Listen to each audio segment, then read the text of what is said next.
Hello, everyone, and welcome to another edition of BTC Unlocked podcast here. I'm your host, Jason Hagholm, and today I am joined by, in my opinion, the best prospect in mixed martial arts in all of Canada, Clay the Bear Pie. Looking very stylish today, Mr. Pie. How are you? Yeah, I had to pull the tracksuit out because I got made fun of at practice on Monday. So I actually went a little more extra. I got my pizza chain, pizza pie, the red sunnies to accent the pepperonis, and the gold watch. Really going for that Slavic look. Why were they making fun of you for the tracksuit? I mean, it's a nice look though. Because when you're doing well, yeah, people just feel the need to bring you down, humble you a little bit. Okay. And to be honest, I needed a little bit. I'm a bit of a ham, so.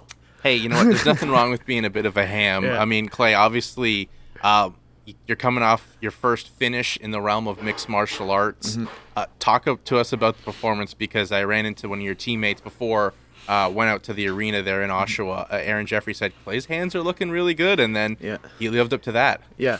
So, honestly, I knew my hands were good, and I was excited to showcase that again.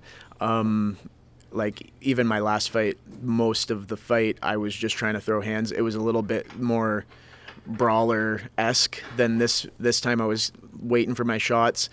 I bum rushed him a couple times, and then I got my composure back, and I'm like, okay, he's gonna throw, I'm gonna counter, and that's kind of where the last minute of the fight went, right? It was just me popping him, and then panic shooting.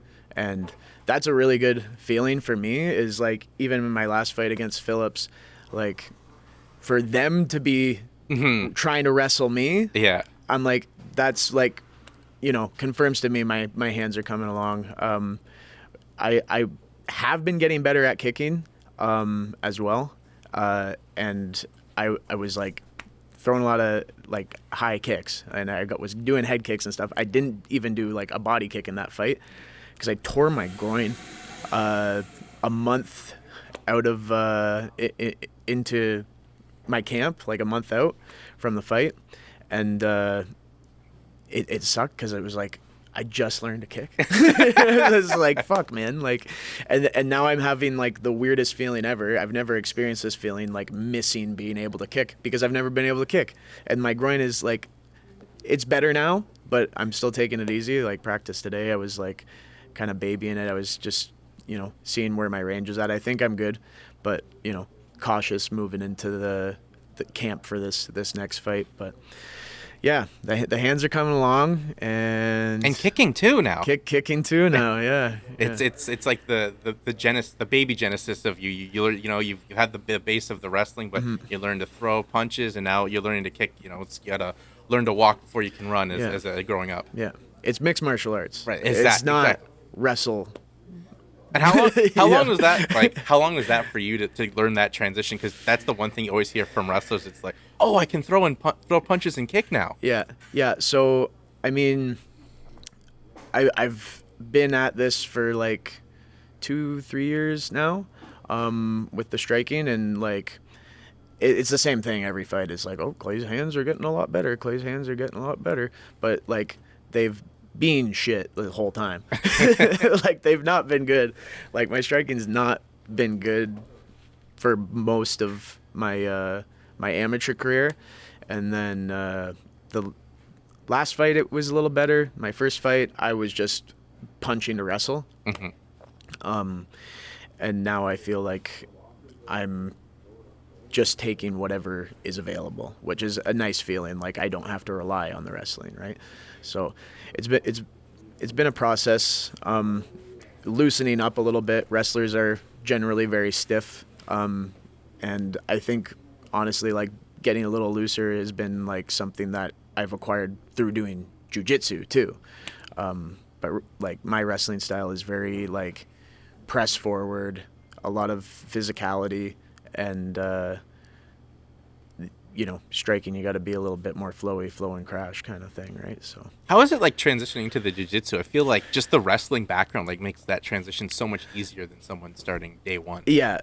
So it's like, I'm taking these glasses off. Okay, I was gonna say I didn't know how long they would last, but Yeah, my eyes are dry, and I gotta rub them. So, yeah. So like the transition into jiu-jitsu was because wrestling and jiu-jitsu share a lot of things, but they also are very, very different, right? So as a wrestler, like most wrestlers can go into, a jits room and people will be like, God, this guy is like so strong. And it's like, sometimes it's like you're so strong.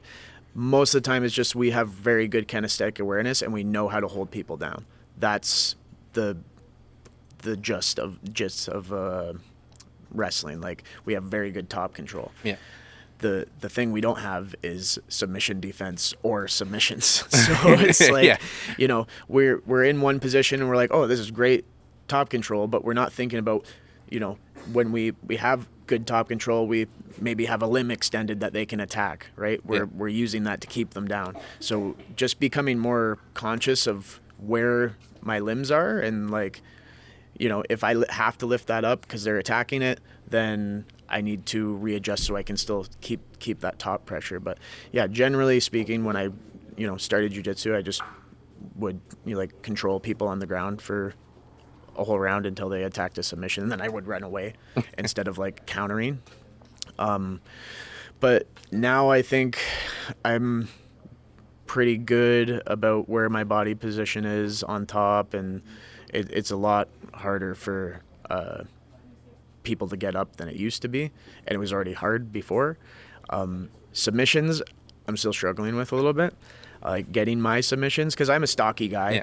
So it's like it's not like somebody like Kevin Popovic who has these long arms and can wrap people up or get body lock, body triangles on people really easy. Like when I get it. And that's the downside is like I don't have the length to get that stuff, but once I do get it, it's like it's really tight. So just finding how to like loosen up once again, like loosen up, get long, try to get the submission in the first place, and then Well, you can tell that you're loosening up and finding your footing here in MMA. You're right now 3-0, got your first finish, as we just said. I mean, let's talk about that performance. Obviously, you got the win, but the backstory of this fight is one of the most interesting and unique ones I've ever heard in MMA. I mean, there's always bad blood, like, teammates or something. Your feud here with Caesar, if you wouldn't even call it a feud, with Caesar was... Oh, no, it's a feud. Oh, it's a feud, okay. It's a feud. Let me put my glasses back on for this. Okay. Heel Clay about to come out here. Is about a pizza eating contest. Yeah. How did we get here? So, Thick Boy Fight Club, they have a couple intermissions during their amateur show, and they asked me, one of the intermissions was pizza eating contest, and they asked me the first show. They're like, because I post food all the time before I did like carnivore diet and all that trendy bullshit, and like I was post a lot of mukbang kind of whatever. So they're like, Clay's a good guy to put in here for this, like get a pro fighter in here for the show. And I was just like, yeah, sure, whatever, I'll do it. I don't have a fight coming up or anything. So I did it, and then people were shocked because I ate the pizza so fast. And it's a large pizza, 12 slice, and like... How fast would you say you ate it? I think it was like 5 minutes the first time. Oh my God. Yeah. So it was pretty quick. Like that. Those are like professional level eating numbers too. I looked for it up. Joey Chestnut. Well, no, that guy's insane. But like in the minor leagues for professional eating, I'm right in there with those guys, right? On my first try, and No big deal. the second try, I won again, defended my title. That time I like looked up how to do it properly. And, Okay. like I actually trained for it. So I was, I crushed that one. That one, I think I shaved like 30 seconds off my time or something. And then the third one, they're like, okay, we need to get somebody who might actually do well in this. And they were hunting around for another MMA fighter who would do well at it, right? And they found Caesar. And Caesar actually was the first one to make like a like a call out. He was like, Clayton Pizza Pie, the Hulk's gonna come and smash you or something. I don't remember.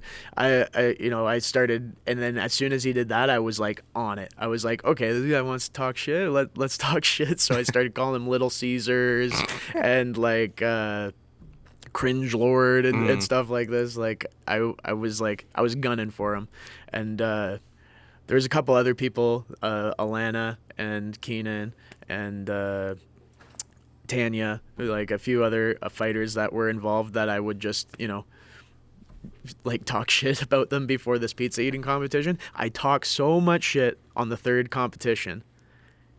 And during the competition, I was like trying to get the crowd going and stuff. I wasn't like going hard trying to eat the za. And he was at the end of the table. I couldn't see how much pizza he had down. And then Keenan said, oh, you guys are neck and neck, because he was in the competition too.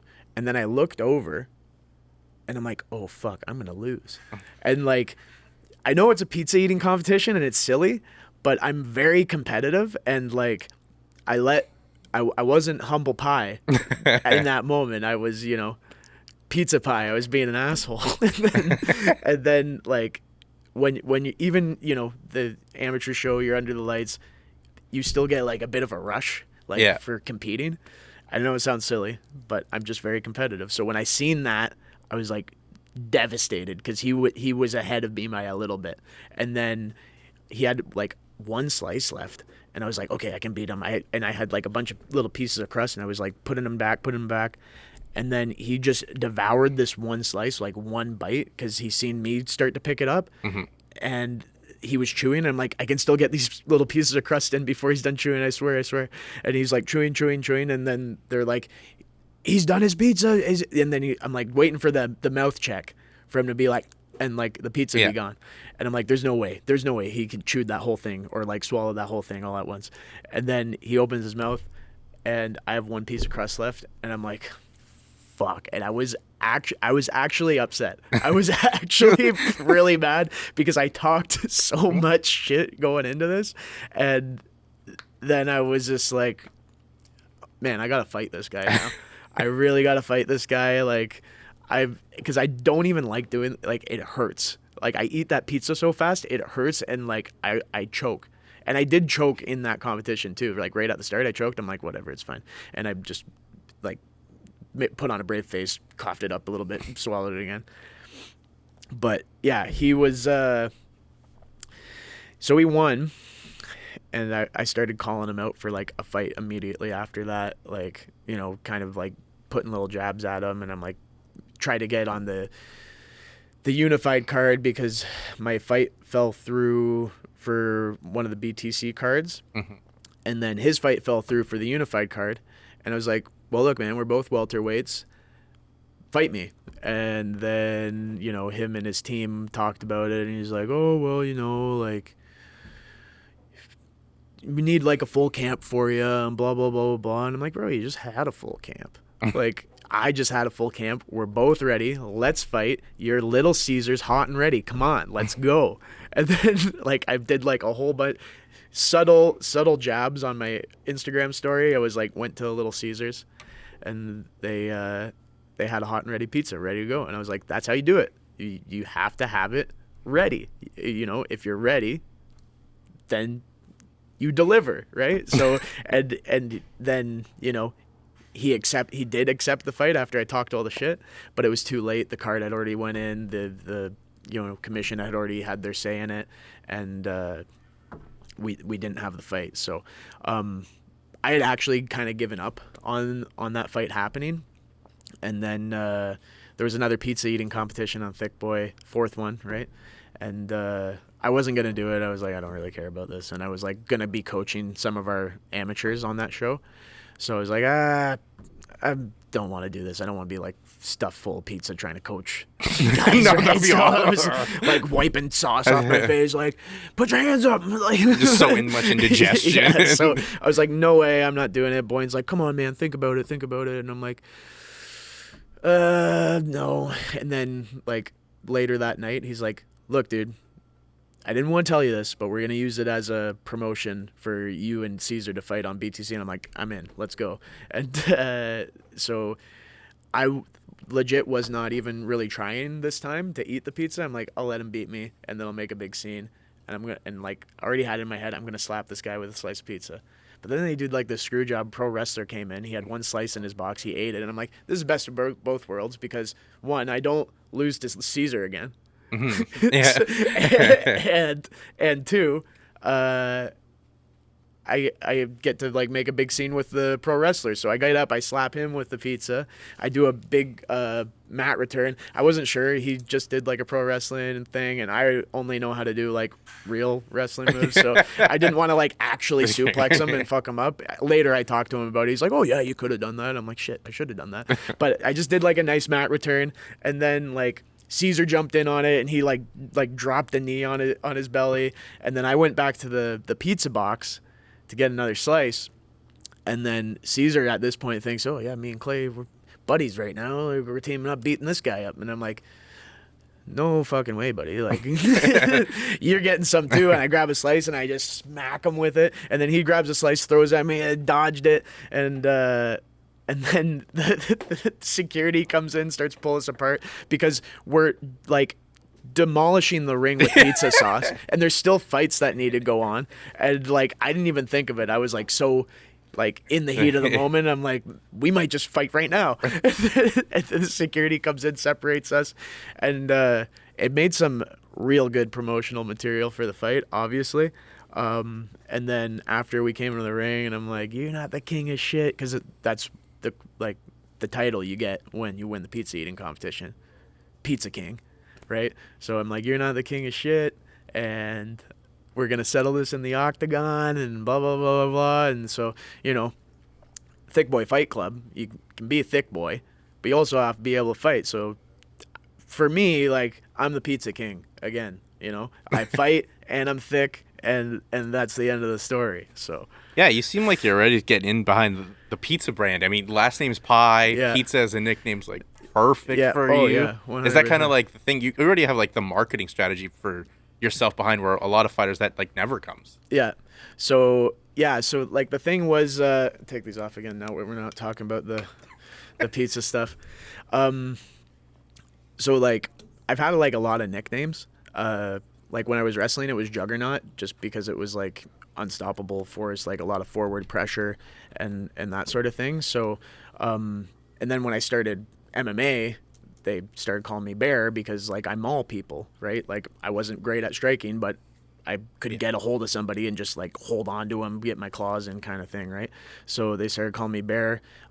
Also just like, I think my demeanor for Bear is like suitable, because I'm kind of like I don't know, just like bumble around and big, you know, strong guy, softy, but you know, in the ring, vicious. So that worked really well, and people just like, as soon as people started calling me Bear, the floodgates opened, and people just started like sending me bear pictures on Instagram, and like sending me, you know, bear memes and stuff like that. So then, I mean, I wasn't gonna fight it. Like, I didn't give myself the nickname. No. But I wasn't gonna fight it either, because Bear's cool. Like, I like bears.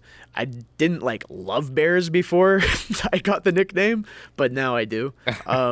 And so people kept sending me memes. I kept posting it. Now when anybody sees a bear, they like think of me, and they'll send, like, it just is nonstop. So the pizza pie thing, you know, if people see pizza and they think of me, I'm gonna be world famous. Yeah, like that's the idea. It's just Pizza Pie Bear guy, right? If you could get a pizza sponsorship, Clay, I mean, that's got to be a goal at some point here. What chain are we looking for? Yeah. What's one you want to like have like on your banner or on your shorts? So I do have a pizza sponsorship right now. Shoutout Pizza Jerry's. He's been with me since the wrestling days. Jerry is out of St. Catharines, and he like sponsors the Brock wrestling team, like whenever we do fundraisers and stuff like that. He also owns like a bar in St. Catharines called Oli's, like a sports bar, and they were on my banner for this fight. I didn't even have the Pizza Jerry's logo on the banner of this fight, but I should have because it was a pizza fight. That was the one fight. Yeah. But all my sponsors carried over from the last fight I was supposed to do. I had everything ready to go, so I was just like, I'm just going to keep the shorts and the sponsors the same. But I should have had him. I did do a couple posts with him. So he's my current guy, like Pizza Jerry's for life. If I was going to go like a major pizza spot that would like, do all of, like pay my way kind of thing, can't be Little Caesars. No, because fuck Caesar. No, it's okay. We're not. I'm not gonna hate you anymore, Caesar. But I think Boston Pizza. Boston Pizza would be the one. Yeah, okay. I have a lot of good memories from Boston Pizza when like I was wrestling. Like that would be like the go-to spot after a big win. My dad and I would go there, and we'd like have a couple beers and a couple. Appetizers, and like pasta, pizza. The pizza burger, that shit was amazing. They discontinue it all the time. Like, don't discontinue the pizza burger, Boston Pizza. Keep it on the menu all the time because I will be there. The clay pie special. Yeah, clay pie special. Yeah, that's the pizza pie. That's the pizza burger. Call it pizza pie. That'll be the sponsorship. So. But yeah, so it would have to be Boston Pizza. Okay, well, BP's a good choice. Yeah. I mean, you also can't discount the Panera pizza bread as well. Oh yeah, good starter there. Yeah. But and they're not just pizza either. No. They got something for everybody. They got it's a great family place. The Bring the kids. The vibes are immaculate.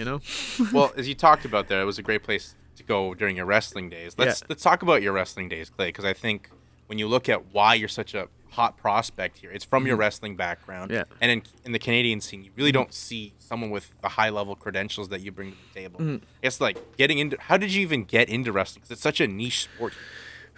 So I think I just kind of fell into it naturally when I got to high school. I was always like a rough and tumble kid.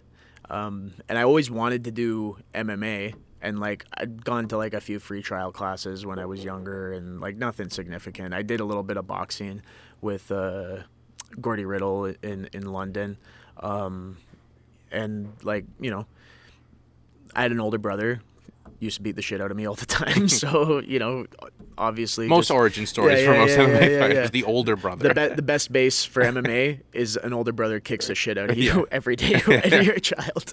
That's how you get tough, right? So. And funny enough, my older brother didn't wrestle his whole high school career until I came to high school, and I was like, I'm gonna wrestle. Like it's the closest thing to fighting that I can do, right? So I'm like, I'm gonna wrestle.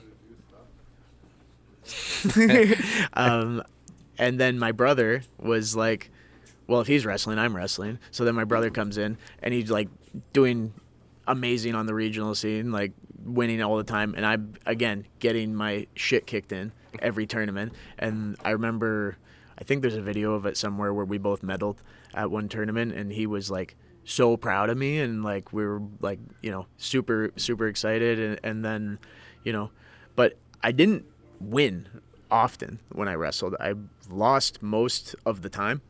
And then I just loved the sport. And there was one year in high school that there was like a teacher strike, so there was no sports, and like so I couldn't wrestle in high school, so I didn't even realize there was club wrestling.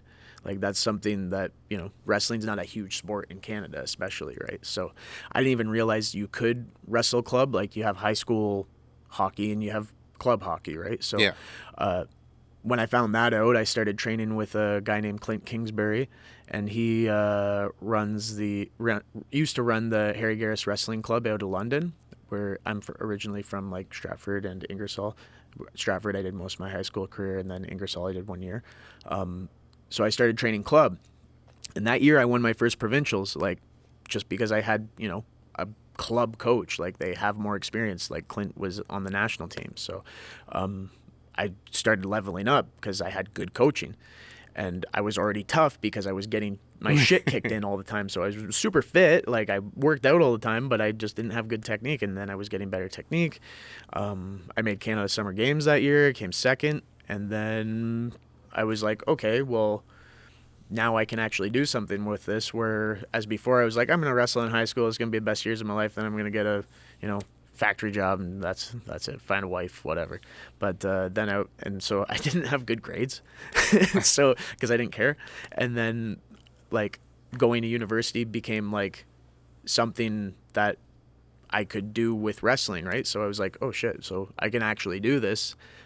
So then I tried to get my grades up for the last year in high school, but it wasn't enough. So then I had to go to college, and I went to Seneca College in Toronto. And Sean Garris, he was Harry Garris's son. So like the Harry Garris Wrestling Club. Harry Garris was a Olympian for Team Canada heavyweight, and his son made the club, and then he was coaching at York. So I went to Seneca so that I could train at York for their club team. And then I was there for a year, got my grades up, and then I was like, I'm going to go to the best wrestling school in the country, which is Brock, and picked up a psych degree while I was there. No big deal. Hey, you know what? I mean, gotta have something to hang your head on. Didn't do anything with it because I'd rather get punched in the face.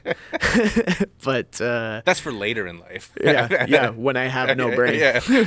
When I can do nothing with my degree because I got CTE, which I learned about in my psych degree. Oh, really? It's like, wow, hey, this brain disease. So here's the thing. I know all about it, and I'm still fighting. So that's how you know I really love the sport. But yeah, so when I got to Brock, Marty Calder became my coach, and for those that don't know about Marty, explain Marty, because I mean, as you said, Brock is like the pantheon of wrestling in this country. It really is like a dynasty. Like they've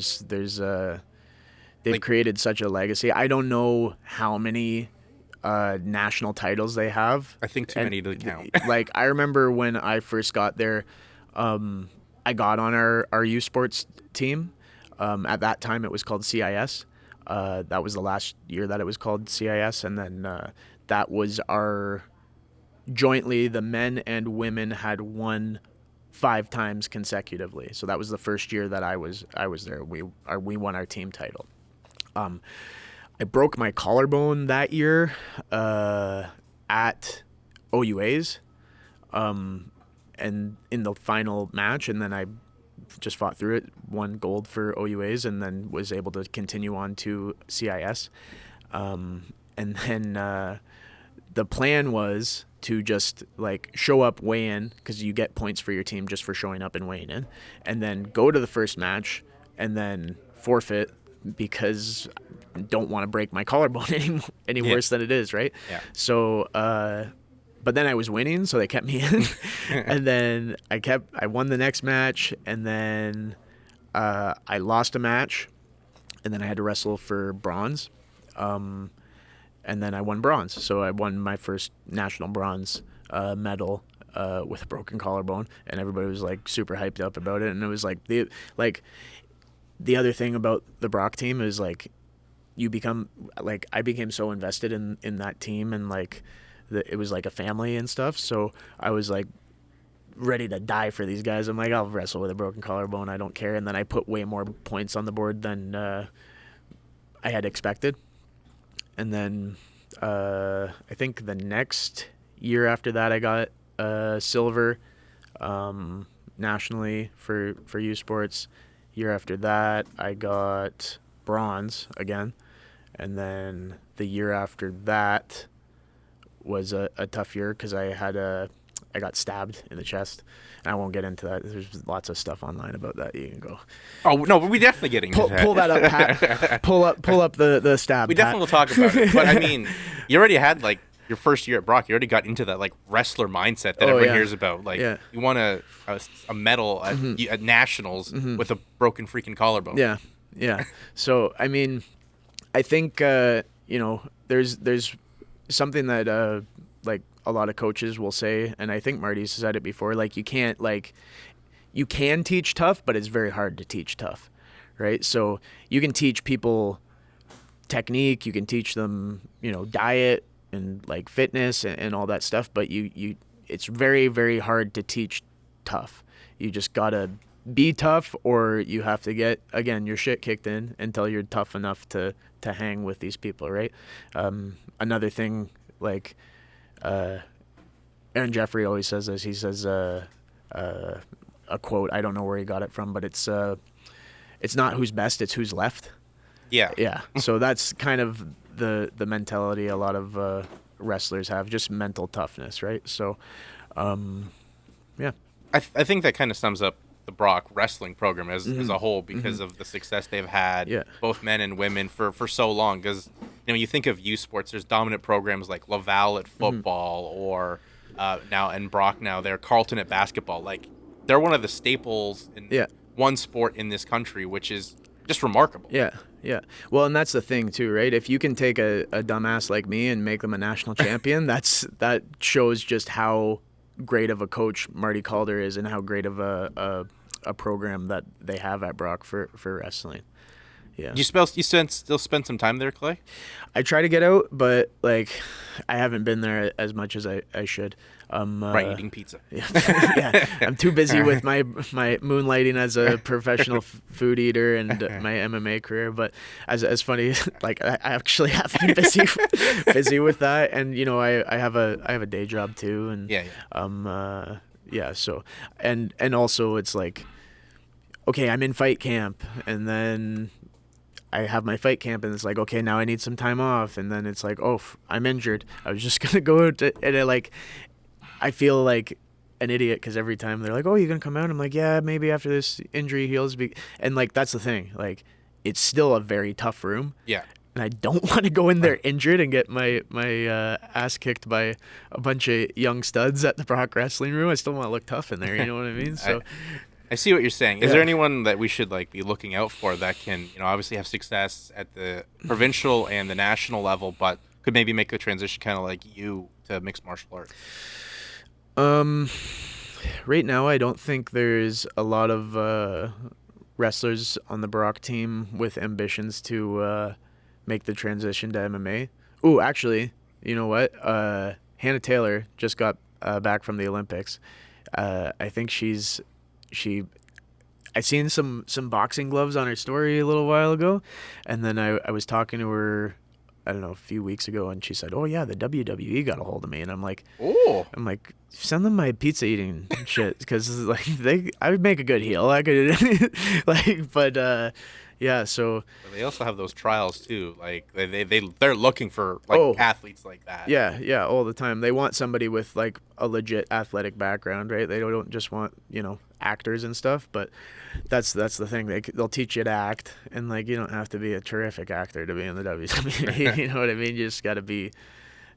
Is that something maybe a goal for you too, Clay? Like pro wrestling? Dude, if they called me today and they're like, quit everything and we'll give you a bunch of money, of course I'm going to do that. But I am still passionate about MMA, Which we're thankful for. Yeah, exactly. So, but yeah, if the money's right, if, I can continue my MMA career alongside my WWE career, like your Brock Lesnar's and your Batista's. He had an MMA fight at some point. I don't want to be like Batista or CM Punk, but Brock Lesnar's a good. Well, you're not in your 40s yet, Clay. So you got that going for you right exactly, now. Exactly. I mean, there's the TKO banner. UFC and WWE all under one roof now. So that's maybe a goal, I guess you should could maybe strive yourself for.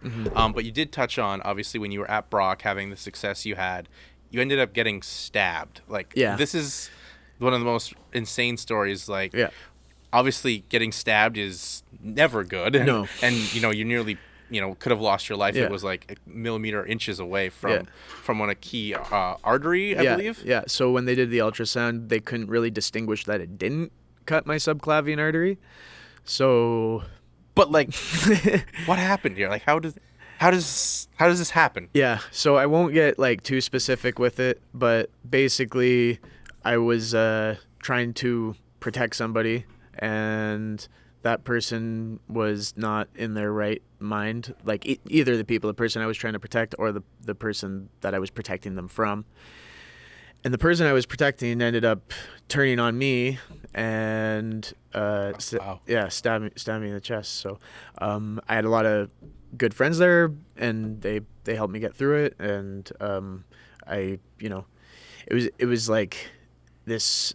The thing that was probably the worst part about it was like everybody looking at you like, oh, poor you, and like, oh, this, like, and like I had to go through like victim services and stuff, and I just kept hearing this victim word over and over and over and over again, and like it's so easy to like just fall for that and like think like there's no other option, but like of course there's other options. Like I'm gonna try, like I'm not gonna just give up, right? So that year, 3 months later, I actually won my first national gold thanks to, just not being a victim. And like that is, 100% because of the mentality and the love and the camaraderie that I had with my team. Like I said, in my first year, I was like ready to wrestle with a broken collarbone for my team to put points on the board for Brock, right?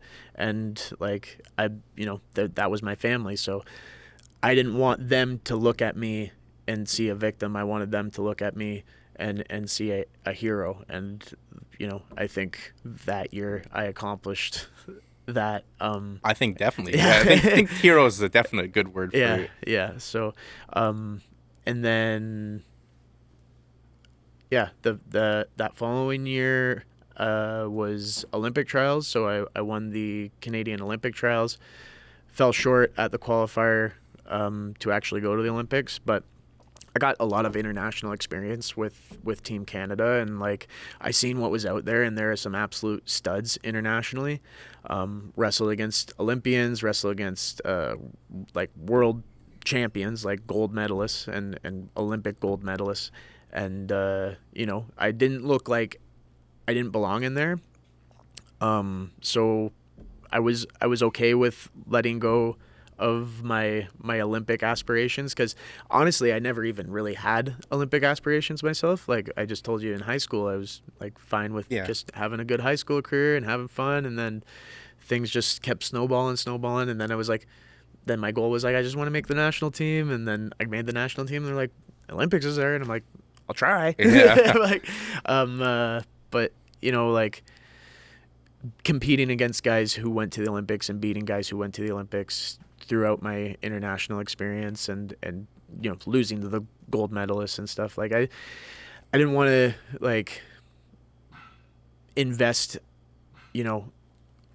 4 more years into another Olympic cycle where it was like, what if I get sick again at one of the qualifiers and I lose to somebody who I could tech when I'm healthy? And that's what happened, right? I lost to a guy who months before the Olympics I went and teched him. So it was just, I'm like, I don't want that to happen again, and feel like a 4-year waste. And it's like, not to take away from anybody else who's trying to pursue their Olympic dream, like at all, because it's a real dream, and it's worth pursuing. But I still always had my passion in the back of the head since high school when I started wrestling to do MMA. So I was like, I'm not really making any money wrestling anyways, and I'm my biological clock is running out for like pursuing my MMA dream. I already accomplished way more in wrestling than I had ever dreamed of. So let's give a new sport a try, see what else is out there. And obviously had the upper leg with all the wrestling experience and like competition experience too, right? Like, well, and you had a coach too that was at Brock that's now running Niagara Top Team. Exactly, right? It was a very smooth transition. Yeah. So another thing that kind of put me in that realm was like during COVID, there was like a whole bunch of lockdowns and regulations and stuff like that, and I wasn't vaccinated when they moved the wrestlers back to Brock, and you had to be vaccinated to move back to Brock. And like I had gotten COVID twice, and like, oh, we're getting political now. No more softball questions. But I had gotten COVID twice before the vaccine even came out, and like the doctors that I talked to about having COVID were like, Yeah, when the vaccine comes out, you won't really even need it because you already have, antibodies for antibodies. it and blah, blah, blah. So, like, I took what that doctor said and I just ran with it. And I was like, when I got COVID the first time, I was cutting weight and it really affected me. And that was at the Pan Am's qualifier that I lost at. And then the second time I got it, I just had a really bad headache. And, like, then it went away in a week. I had, like, a little cough, but not, like, bad. So it was like, it's not really affecting me. And I've had people who I knew who had horror stories after they got the vaccine. Like they'd have like myocarditis or whatever it was, and like they'd have a bunch of blood clot issues, or like half of their face would be swelled up to like elephant size. And I was like, okay, well, the COVID really wasn't that bad for me, so I'm not going to get vaccinated. So then I couldn't go back to Brock. But Niagara Top Team stayed open, and so I kept wrestling with Niagara Top Team, and then, kept getting a little bit more into the MMA stuff. And I'm like, you know what? Like, now's the time. No other time to do it. Like, let's pursue this career, make some money, have some fun, and learn some new skills. And that's kind of what you did, as you said, your Olympic dream kind of went away. I mean, and I know obviously you were kind of devastated about just reading about it, Mm-hmm. and, especially we're winning that match and then ended up losing. But as you kind of said, maybe it was one of the effects of COVID there kind of Yeah. wearing you down. But Yeah. then you get into MMA and then you start on the amateur side in like this insane tournament, like 3 martial arts in one: boxing, kickboxing, and MMA. Yeah. What is that experience like? That's your first venture into like MMA. Well, so that was actually my last amateur. Okay, last amateur. Sort of competition, but like first amateur fight was a quick one. That was my first KO. Actually, was my first fight, and it was a slam KO.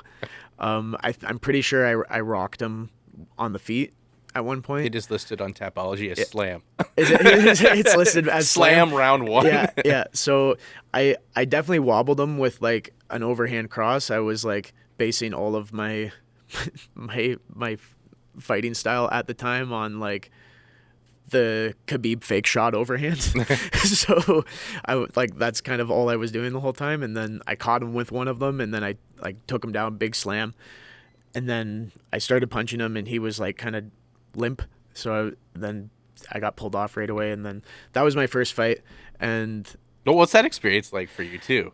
Because you've always wanted to do it, but now you're doing it. it was really cool getting like the finish that first time, and then afterwards I was just like very empty because wrestling, like like competing in wrestling and competing in MMA way different.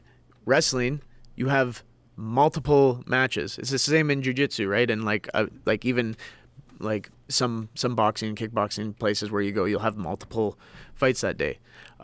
So after that fight, I was like, oh, that's great. I finished it quick. Let's do another one. But it doesn't happen like that in MMA, right? There's so many months of build up, and so much like goes into just one fight, right? Whereas wrestling, you got comps every weekend, and you have multiple fights. So you're just getting better at wrestling the whole time. You're not making a game plan for one specific opponent. I mean, when you get to, the higher level, then you are like you're gonna have so and so in the final. Like you're gonna dust all the rest of these kids, get into the final, and then you have the tough guy, right?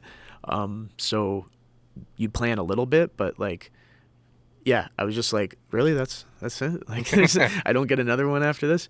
So then I had a couple more MMA fights, and then the one you were talking about, the King of Sparta tournament. Yes. I was like, I'm made for this shit. I'm built for this. So the King of Sparta tournament was a boxing fight, a kickboxing fight, and then a MMA fight, and those are all in one night. So like it's like just like that wrestling kind of competition, right? Only. And the other thing is that you're not fighting the same guy the whole time, obviously. So it was like a tournament bracket. Yeah. Very similar to wrestling. So first guy you had to box. You beat that guy, you move on to the other guy who just beat his boxing fight. It's a kickboxing fight. and then you beat that guy, you move on to the final round, which is an MMA fight, right? So I was super lucky with that, actually, because my boxing fight pulled out, and So you got to buy. so I got by. Yeah. And like that's another thing with wrestling versus MMA. You get a bye, that means you win.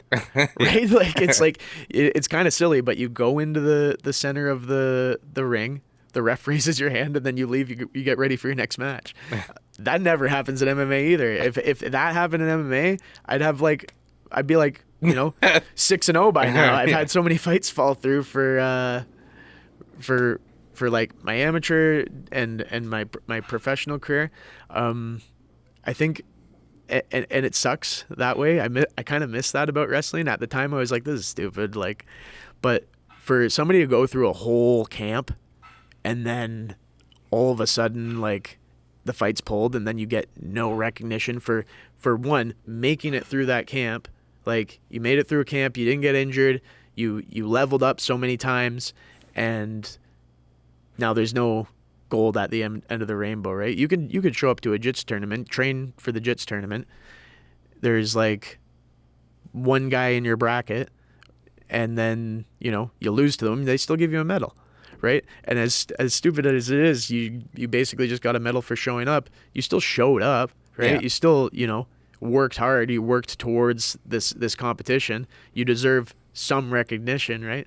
So that's a tough part about MMA, is like there's no guarantee that you even get to step in that ring, right? So It seems like that's something you're kind of like easing yourself into, getting out of that wrestling mindset where it was like, oh, just so depressed. Like I was here when your fight didn't happen in June, and you were so sulked. You were in such a bad mood. Yeah. Because like obviously you were ready to weigh in.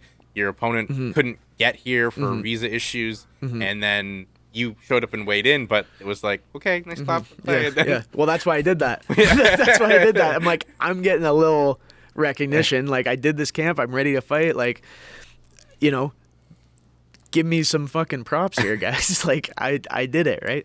So, I definitely get salty about that. But I mean, the ups are like way better than the ups that I was getting in wrestling, and the recognition that you get when you do fight is a lot more than you got in wrestling, which is a shame.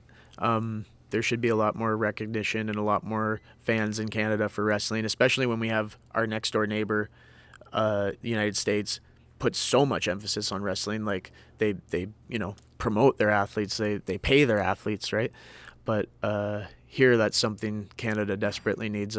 Otherwise, the wrestling community is just kind of gonna continue going downhill. But that's more like a funding issue nationally. I mean, there's so many. Like, we could be here for 7 hours talking about that. Just hearing the horror stories of the athletes that went to Paris for the Olympics this year that were wrestling, judo, whatever. If it's not like the basketball team or something, even the track and fielders. Yeah, there's not much funding. And you're mostly there. A lot of them are paying their own way. Yeah, well, that's the thing, right? Another reason, like, I was kind of like, fuck the Olympics, man. Like, it's a scam. It's a scam. They have all these athletes come, and they pay their own way. Like, how many, like, how much we could level people up if we were paying for amateur sport? Like, we were funding these amateur athletes to, like, because there's people who don't have the financial stability to pursue that sport. Like, that's why I'm in MMA now, because I can make money with sponsors. And like, I'm very fortunate that I have people around me that, putting a roof over my head. Like, one of my sponsors, I also work for them, is like a Niagara Student Living. So they sponsor me. I work for them. They put a roof over my head, and then I have a physio sponsorship, and they give me, physio benefits. That's Next Niagara Health. And, my team, obviously, like, I don't have to pay to train. So it's like, without all of these, like, connections that I have, I wouldn't be able to do this. Like, and for amateurs in their sports, like in wrestling, in any amateur sport in the Olympics and the Olympic Committee and the country, that the Olympics is in that year is just making billions of dollars. Mm-hmm. They're spending it on stupid ceremonies and like, making these major media deals and stuff. And then the athletes get, however much their government decides to give them if they place, and then you also see like how little countries are even bidding for them because it's so expensive just to have it. Yeah. Like, especially like the Winter Games, it's only like 2 countries every year bidding. Mm-hmm. Mm-hmm. So it's just, it's, those kind of things, they take the wind out of your sails a little bit. So I'd say that, like, that situation was like, I'm going to play the victim on this one a little bit. Like, I need money. I can't keep, banging my head against the wall and not eating and that sort of thing. But, I found another way to do what I love and make some money and have a good community around me. So that's, But this was always your goal, though, as you said, Clay, was MMA. Yeah. And now you're living it, breathing it, and as we said, you're like the best prospect in this country right now. Yeah. Like, what does that mean to you? Like, I don't know. I just can't imagine like what that would mean for someone who's like, oh, I want to do this, but then you're actually achieving the goal. That's got to be a huge thing for you. Yeah. So, I think a lot of fighters struggle with some like imposter syndrome and stuff. So like, you say I'm the best prospect right now in Canada, but like I'm like I could do better, like I'm like not, and you have to have that kind of mentality to keep getting more. Well, for sure, you can't bind your own hype. Right? But yeah, exactly. So there's things I need to improve on. I think there are other prospects who are really great, like that have good wrestling backgrounds, like guys like Hunter Lee, for example. He was. I wrestled with that guy. We were the same weight class. He's a little bigger than me now. I'm a little smaller than him now as big guy when I was wrestling. Light heavyweight. Yeah, he's big dog. And he's a great prospect. He's an amazing prospect. So, I think there's a lot of amazing prospects right now, and I might not be the best. I don't know. Well, so, that's the goal. Try and test yourself here. And as we wind this down here, Clay, I mean, what's your goals here for the rest of 2024 and going into 2025? Rest of 2024 and going into 2025. I mean, I really, really want to get on the Niagara card in November. It's been really tough finding me a fight. Like I fought this month, but before that, my last fight was November. Yeah. So it's like, and Woody's been great, and my manager Jake has been great trying to find me fights and stuff, but it's just like fights like since November I've just had fight fall through, and that's been like the longest camp of my life because they're like, oh, we'll get you one, and I'm like, I believe you guys. So I'm just gonna keep staying ready. So I mean, I really want to get on this Niagara card, and they're really working hard for me. Woody and Jake and everybody at BTC is working really hard to find me a fight.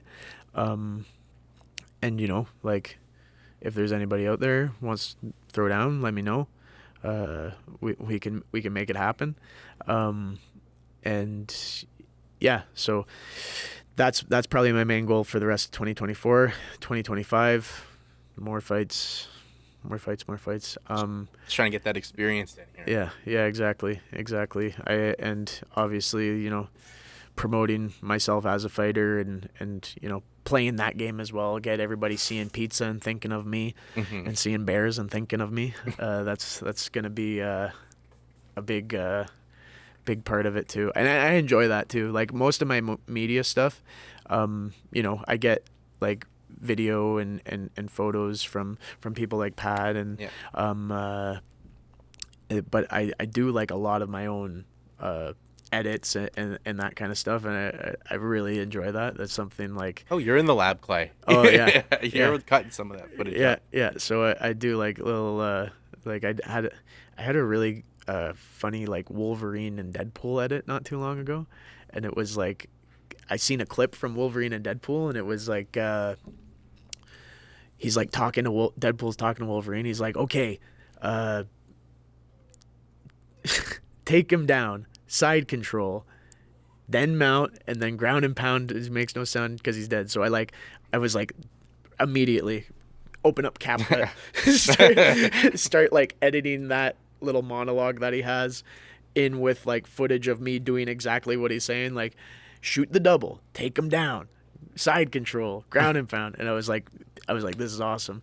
And it's like, that's the other part of this racket is like, you make such a perfect video that is timed so well with like the social climate, and like you do all the right hashtags and you post it in the perfect window, and then it flops.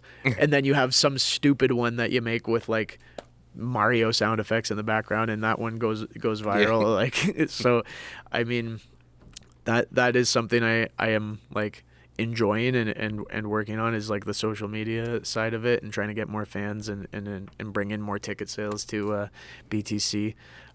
So that's what 2024 and 2025 looks like, is me just posting memes and being a heel. Unfortunately, you're probably too much of a baby face, Clay. Oh yeah. But I mean, that's a big thing that we've talked about before on this podcast, is like marketing yourself. There's a lot of fighters' mentality is like, oh, the promotion will do that. Yeah. It's like, well, no, you got to sell the people and bring them in, or no one will care about you. You're just another like guy on the roster. Yeah, exactly. They just shelf you until they need you, right? Yeah. And like, you want to make yourself wanted by promotions, right? And I think I do a good job of doing that, especially considering I never had an experience having to do that with the wrestling. So that it's been fun. It's been a lot different. Last thing for me, I know your parents got to see you when you wrestled. Your parents seen you fight yet? Oh yeah. Oh, did they like it? How's mom with it? My mom, like my biological mother, is actually really good about it. She's been, watching me wrestle since like my first wrestling tournament. And I think I remember the first wrestling tournament that she's seen me at. That's the first time I got gold with my brother. And I remember her like screaming her head off in the crowd, and having like a mini heart attack in the crowd. And then slowly over time, it kind of gets lesser and lesser and lesser until like she's in the stands and like talking to my opponents. And like one time she was talking to my teammate and opponent at the time, Ignatius Pitt, and just like right before we have to wrestle, she's like, "You have such pretty eyelashes." And I'm like, "Yeah, get him, Mom. Get in his head before and then I think that might have actually flustered Iggy a little bit. Sorry, buddy. But no, that like she's great with it now. She is like, I'm sure any parent and any friend is going to be anxious when they watch you fight, but she's definitely a lot better than my stepmom is. Okay. My stepmom could not even watch until it was over. Like she would like, she was just like way too nervous. She's getting a little better now. She was like live streaming it with my dad, a little like the last fight. Yeah. And she was like, "Thank you for not making me suffer through that too long and finishing it in the first round." And I was like, "No problem, Mamaka." That's her name, Monica. I call her Mamaka. It's just, yeah. Good plan work. Yeah, I like it. Yeah. So my dad is like a crazy guy. So he's just like screaming his head off, the whole time. He gets really pumped up. And I feel like any father of someone whose son's a wrestler, like that's just par for the course, right? Yeah. So my brother gets real emotional. He'll start crying. Okay. Yeah, and like I said, we wrestled together, and he big part of me being tough as nails is him keeping me humble when we were kids, right? So he is like very he's probably my biggest fan. Kevin Popowick's biggest fan too, also my brother. I had him I can't blame him. Yeah, dude, I had him on FaceTime after my fight, and Kevin was in the background, and he's like, "Is that Kevin? That's my favorite fighter. I'm like, sick. Thanks, dude. Hi, I just won in the main event. Yeah.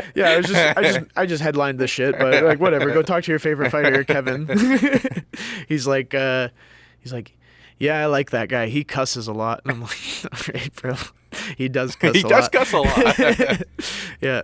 I don't usually cuss that much. I feel like I've sworn more in this interview podcast than I normally do, and it's probably because I was hanging out with Kevin earlier today. Well, he just rubs off on you. He does. He's a bad influence, that Kevin Popwick bastard. Yeah. But Clay, obviously, really excited for what the future holds for you. As I said, I feel like you're the best prospect in this country. I think you're a promoter's dream. You can fight so well. You market yourself, and just waiting for big things to happen for you, because I feel like that's going to happen not too far away from now. But before you go, plug yourself out there on social media where people can see those great edits that you're doing right now. Yeah, so you can follow me on my Instagram, Claypye, ClayPye. I have TikTok too, but like TikTok's no good for fighters anyways. So you can follow, it's the same thing. I'm Clay Pie everywhere. Just look up Clay Pie, you'll find me. Shout outs to all my sponsors. I have a lot of them. Sorry if I miss any of you. Big shout out to Thick Boy, obviously. Couldn't have done this without you. Aura, Health and Wellness, Aesthetics, Niagara Top Team, obviously. Next Niagara Health, my physio, Pizza Jerry's, big one. I'm definitely gonna. JC Patissier, that guy's my Teal One, my family. So big shout outs to JC, little Patissier cafe, right across the street from me. Boreal Fitness, another fellow Canadian wrestler, Bear, helps me with my strength and conditioning. So big shout out to him. What? Oh, Fo 18, of course. Yes, I don't get in there enough anymore. I miss you guys. They are on my shorts. Good looking out, Pat. Actually, while can you pull up all my sponsors, Pat? No. Can you pull that up, Jamie? Yeah, I for sure missed somebody, but